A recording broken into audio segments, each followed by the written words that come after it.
Thanks.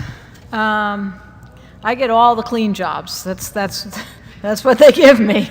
I come at this whole thing from a kind of a different perspective because I'm with the Cornell Waste Management Institute. So everything's waste to us, and we look to add benefit to it and value to it.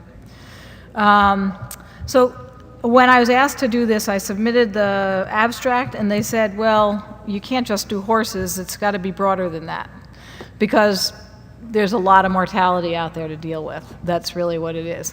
I am concentrating more on horses, but I did add other pictures in there just to make people happy. But same process, just a little bit of tweaking in different ways.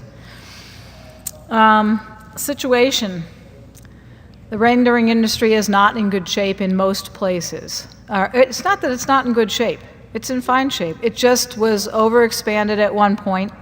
And we were feeding cows to cows and cows to chickens and stuff like that. And then we realized that that really wasn't a real market. So the rendering industry has downsized, and they can take less flesh waste, basically. Specified risk materials, so things like prions, mad cow disease, chronic wasting disease, those things. I don't think we have those issues in horses, do we? I don't think there's a prion disease that affects horses. Cost, and people just didn't have access to rendering and stuff. What are the disposal options for flesh waste? Alkaline digestion. There aren't a lot of those around. Colorado State had one. I don't know if it's still working. Cornell has one because they wouldn't let us replace our incinerator, so they ended up putting in alkaline digestion. Iowa's got one. There aren't a lot of them around, that's my point. So it's an option, but not a very available option. Rendering, we just talked about. Mass burial. When we mass bury things, whether it's from fire or disease or whatever, we're putting those animals 6 feet closer to the water table. That's water that we want to drink, and we want it to be clean. So when we bury, we really have to think hard about that. We went to entombing or encasing bodies, human bodies, in cement. But we put an animal in the ground, and it's a lot of liquid to go in the ground without any sanitation. And we really can't sanitize an animal without doing some extra processing. Open burning, not popular. You can't burn water. It just doesn't work very well. And compost turns out to be a pretty simple thing to do. The time that it would take somebody to compost an animal, the time out of your schedule is like 10 minutes, 15 minutes, if you have the materials all ready and lined up. So that's what we'll talk about. Risk materials, mad cow, things like that. We don't want to compost those animals because we don't know that we can disable those prion chains, those protein chains. So it's something that we deal with through veterinarians and say, we think we might have a problem here, so they can rule that out. Does the process have environmental implications? Sure. We have to think about how it's done. We have to look at water, soil, air, and bringing those animals into a central facility. This happens to be a facility where we're just composting manure, and it wasn't being done too well. I use it because it's a negative. They had put the windrow right across a roadway, and so there was a natural nice pathway for all the leachate to go right down, and they just should have stopped in that grass filter strips, because in those grassed areas we're in great shape because the nutrients will be taken up in those grassed areas. But when they extended it across the road, it was a problem. So, just logistics. But we do have to think about things. As far as air emissions in compost, we win when we're talking about carbon footprint and greenhouse gas emissions. We just don't have high of either of those. We do have to think about water, and we want to be careful about where we're siting these things. So we have to site well. We don't necessarily. Some people will say, "Oh, put it in a real high, dry place." That doesn't always work for mortality composting. And the reason it doesn't is because we have downslope winds in all places. And in the evening, when people are out in their yards, playing and doing things, all of a sudden it's like, well, where did that smell come from? It's these downslope areas that can move air around and move odor around. So we want to be away from groundwater, surface water, and our animals' drinking water, whether it's a well or their wells or not. We have to be a little careful of that. The 200 feet is not a magic number. That's not regulated anywhere. I've seen 200 and 300. And you just have to be smart about how far away from water you want to be. And also, especially since this is some of the horses that we're talking about are in more urban areas, we don't put them right up on the property line. So that they're right next to the neighbors and not next to our house. That's one of the placements that we see a lot of times, is people will put it as far away from their house as they can, and it's on somebody else's property or close to somebody else's property.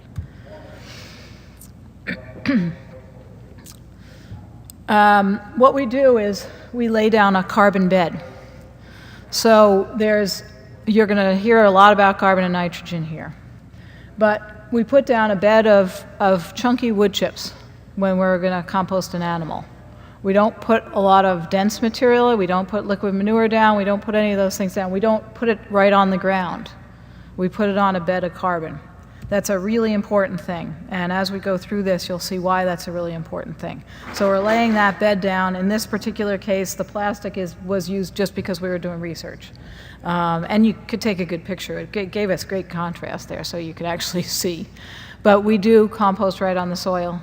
Rarely are we composting on pads. We're going to place the animal in the center of the bed, and we want to make sure that, even hooves, that there's 2 feet of material around that animal, all the way around. We may need to slice the abdomen or any of the large organs that hold a lot of gas, because, well, we were doing research on some animals, and we had some folks in from Brazil that we were teaching them, and we thought, oh, these horses they're not going to blow. They're not going to have problems. And we came back, and the legs sticking out of the pile. We're like, oh, man, we guess we should have done that. It was a really hot time, and we should have followed our rules. So you'll see animals bloating on the side of the road. You'll see all that kind of stuff. You just have to, you probably want to poke the animal before you put it in a pile. When we're talking about, and I'm featuring all different animals in here, these are deer, white-tailed deer, roadkill. We do a lot of roadkill. I've taught roadkill in a lot of states around the country. A lot of states we've implemented, including Yellowstone National Park, where we compost buffalo. We can layer those animals, so the smaller animals we can layer, and I usually have the rule, if you can lift, you can layer. So if you can pick it up and put it on the second layer, then you can do that. With a horse, I'm not going to pick it up and put it on the second layer. I might have a big piece of equipment that can do that, but that's a lot of weight to have 2 horses on top of each other if you were really doing something, composting a lot of horses. So pigs, chickens, deer, goats, things like that, we're going to put in layers. So we put 24 inches down of carbon down. And when we're putting carbon down, we're talking about wood chips. Okay, we really want wood chips. We can use manures, but manures are denser than I want them to be. They don't allow that air to flow. And this is going to be a system where we're not going to do any turning. We're going to let this process work all by itself. So put them in layers. We can do 2 to 3 layers of deer. Usually 2 is enough because I don't want to lift them that high. Chickens, and chickens we can do 3, 4, 5, 6 layers of chickens, and we'll put those in. If we're composting mortality, or if we're composting period, in really dry climates, we need to add water. We need to make sure, like when I was teaching a class in New Mexico, we wet all the layers, the animal included, and we wet everything as we built that pile so that you can keep as much moisture in that pile as possible.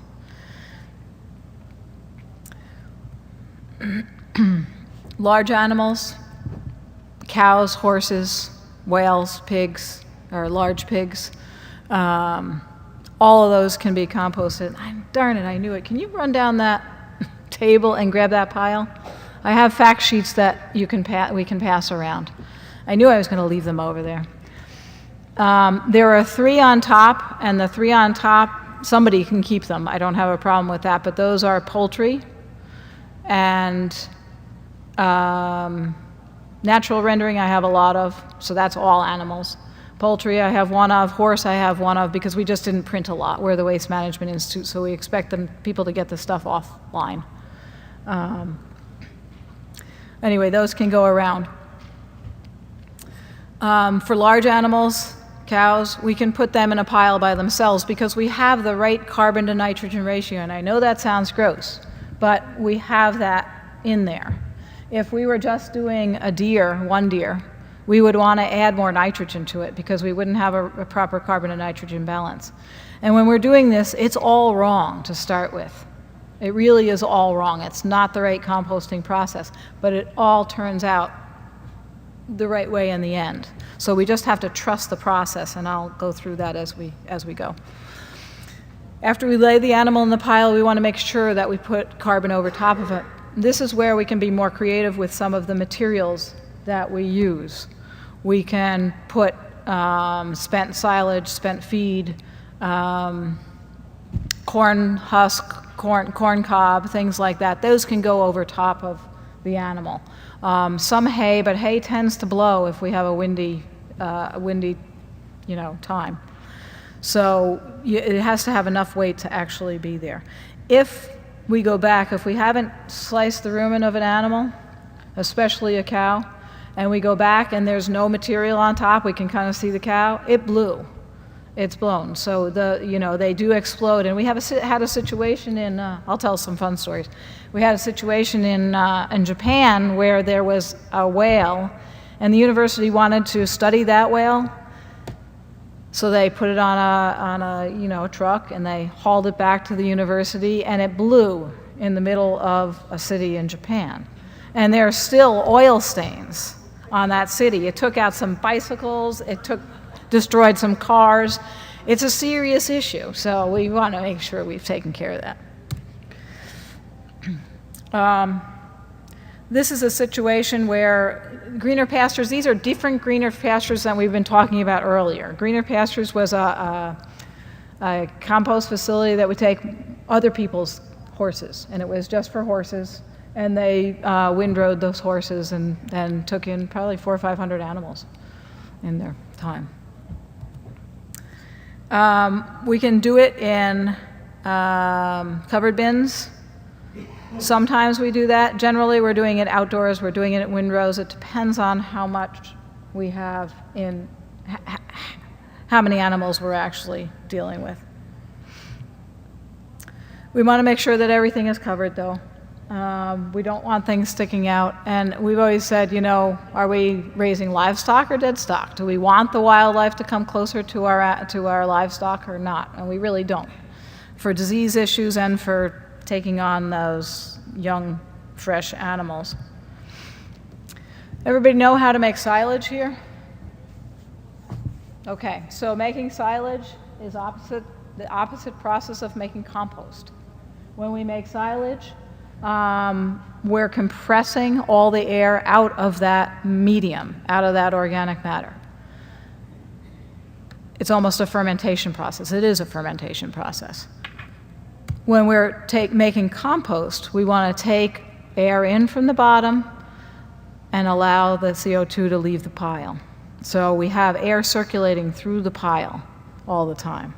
So we want it to be as light and fluffy as possible instead of as dense and compacted as possible. When we have the pile, we've made the pile in 12 to 24 hours, that pile should be at 120 to 150 degrees. Why does that happen? All the microbes in that gut are starting to work. They're inoculating the pile. The liquids are mixing with the carbon, and the whole mixing process starts at that point and keeps going. If we put manure in the bottom of that pile, if we put a dense material in the bottom of that pile, no air will be pulled into that pile. It's called the chimney effect. So the pile heats up, the center heats up, heat rises.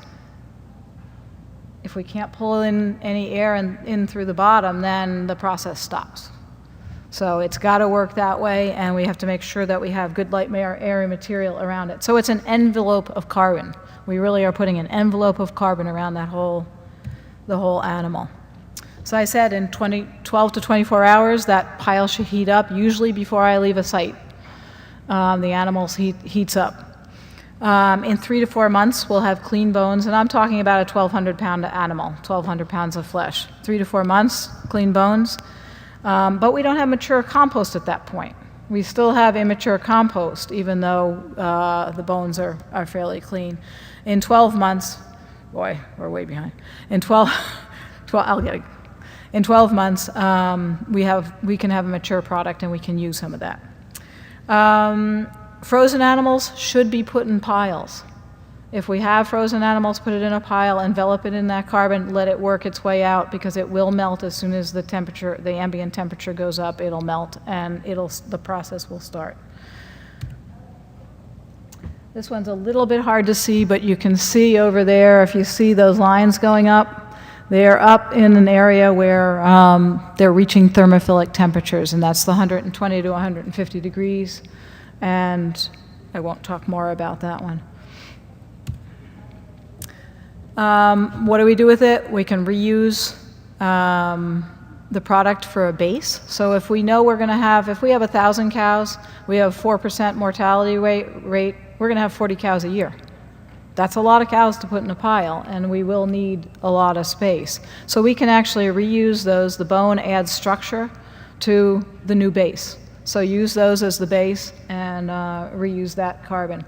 Remove the bones and land spread. If you have big ribs or skulls, you're going to puncture tires, and that's an expensive tire to puncture. So make sure that some of that stuff is removed if you're going to apply that directly. Use it in roadside projects.